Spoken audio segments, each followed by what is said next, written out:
Здорово, YouTube! Меня зовут Иван, и речь сегодня пойдет о задней подвеске. Небольшая предыстория, это как бы вторая серия продолжения этой серии, там, где профессионалы пытались найти хруст в подвеске. Я приехал просто на диагностику, где они сказали: ваша подвеска в идеале, вы можете ехать. Я сказал: ребята, извините, у меня хрустит в задней подвеске. Посмотрите еще раз.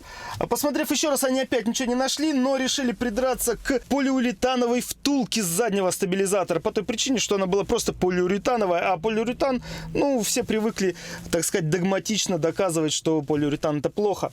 Так вот, кому интересны подробности, видео здесь. Вот, сегодня я показываю, что профессионалы не смогли найти на подъемнике. Как можно найти это легко самому, либо в компании друзей непрофессионалов. Итак, я повторю, меня зовут Иван, вы на моем канале, я большой фанат автомобилей. Кому интересна эта тема, оставайтесь со мной, подписывайтесь, поехали. Проверяли мою машину на подъемнике и не могли найти ничего, сказали: все идеально.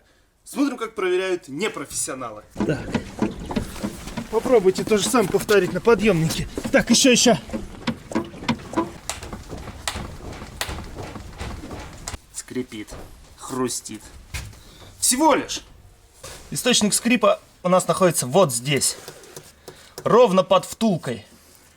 Вот этот вот цилинблок. Когда проверяют на подъемнике, да, ну можно нижнюю проверить, да, нижнюю всю часть. Многорычажка, вот сюда подлезть монтировкой, то есть если вот тут у нас висит колесо, то подлезть вот сюда проверить, либо вот сюда на подъемнике невозможно. Сверху тоже невозможно, то есть только яма.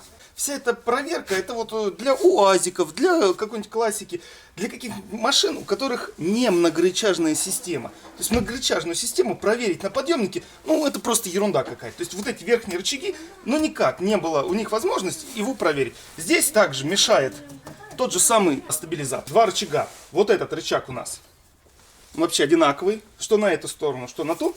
А вот этот рычаг, этот получается у нас имеет направленность. То есть левый, правый. Номерочки. Маленький номерочек это у нас ВВ F0986,5. Это маленький. Оригинал стоит вот столько. И второй рычаг, тот что длинный у нас, это ВВ F13659. Оригинал, вот он. То есть я решил выбрать вот эту фирму.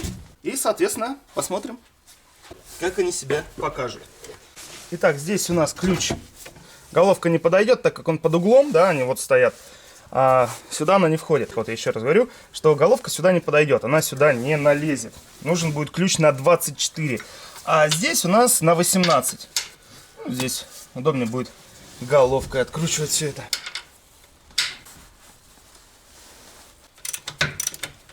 По чуть, что ты так? Ну я медленно. По чуть. Хорошо. Пошло она тогда? Да. Еще нет. Пошла.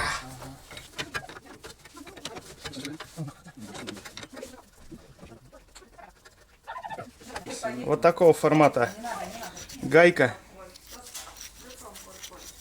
Вот, державела немножечко. Но в целом резьба внутри не рыжая. Рыжий как край болта, только край болта. Потихонечку вышибаем болтик, получается.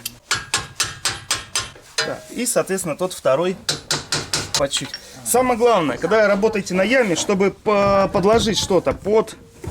То есть, чтобы не на весу, чтобы не было... То есть, также нежелательно его на подъемнике выполнять такую работу. Так, второй болт, в принципе, тоже живой. Все. Итак, я уже рассказывал, да?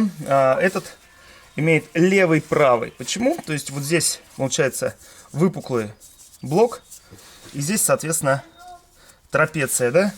Для того, чтобы здесь именно угол задать и движение. Вот. Соответственно, для той стороны будет другой. Левый, правый. Вот. Этот у нас идет одинаковый. Стартуем с верхнего. Вот. Все. Вот. И здесь, соответственно, уже также протягивать болты лучше, когда вес машины все-таки на подвеску давит. Потому что когда на подъемнике все это собирается, потом лучше опустить машину на яму и протянуть уже на весу. Но в большинстве автосервисов это не делается. Вот, поэтому я и не люблю, и ругаюсь с ними. По чуть, не спеши, тяни.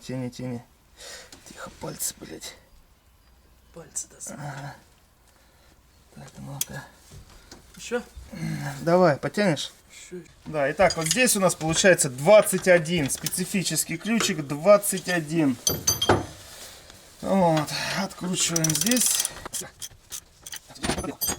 А дальняя гайка у нас на 18 получается. Очень неудобно, но выкручивается. Итак, у нас здесь на этом рычаге 2 болтика на 10.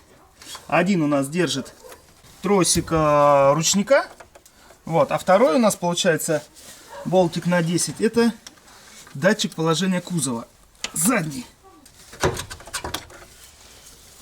Снимаем. Вот он. Вот он рычаг. Вот здесь у нас получается 2 датчика. 2 гайки. На первый взгляд все целенькое.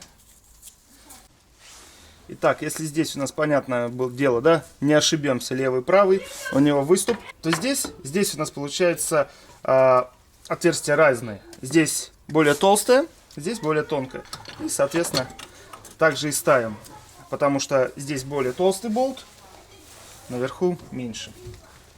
Здесь у нас 21 под ключ, там 18. Протягивать стоит, конечно, нужны трубы, нужны, конечно, вторые руки. Самому будет все это сложно. Лучше, конечно, вдвоем. Но если есть инструмент, конечно. Все, ставим датчик, ставим тросик ручника. Все. И самое главное, я сейчас покажу. Все болты-то заржавели. Самое главное, чтобы он не ржавел. Так вот, я сначала беру очиститель карбюратора, тормозов. И там, где намазал ВДшку, да, то есть все это с жирной смазки, я это смываю. И беру полимер. Полимер, то есть вот этот, ну это не жидкая резина, это жидкий пластик, грубо говоря. Ну что-то типа мовиля.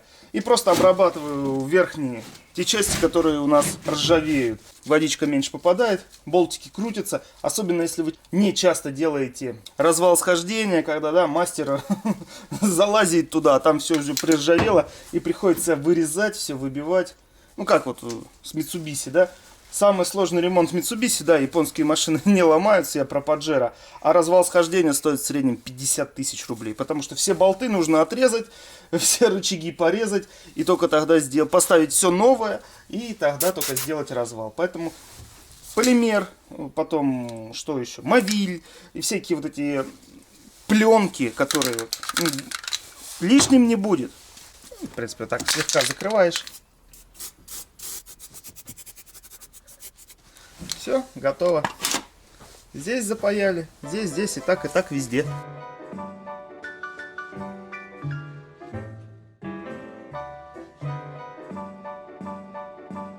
Итак, ребят, для тех, кто досмотрел до сюда, ребят, очень прошу поставить лайк, дизлайк, что вы считаете нужным. Обязательно комментарий, просто комментарий, любой, из какого вы города, какая погода в вашем городе. Ну, просто, может быть, какой-то сегодня праздник. Напишите мне, пожалуйста, я буду очень вам благодарен. Итак, еще раз нажимайте на колокольчик, чтобы не пропускать мои видео. Всем пока!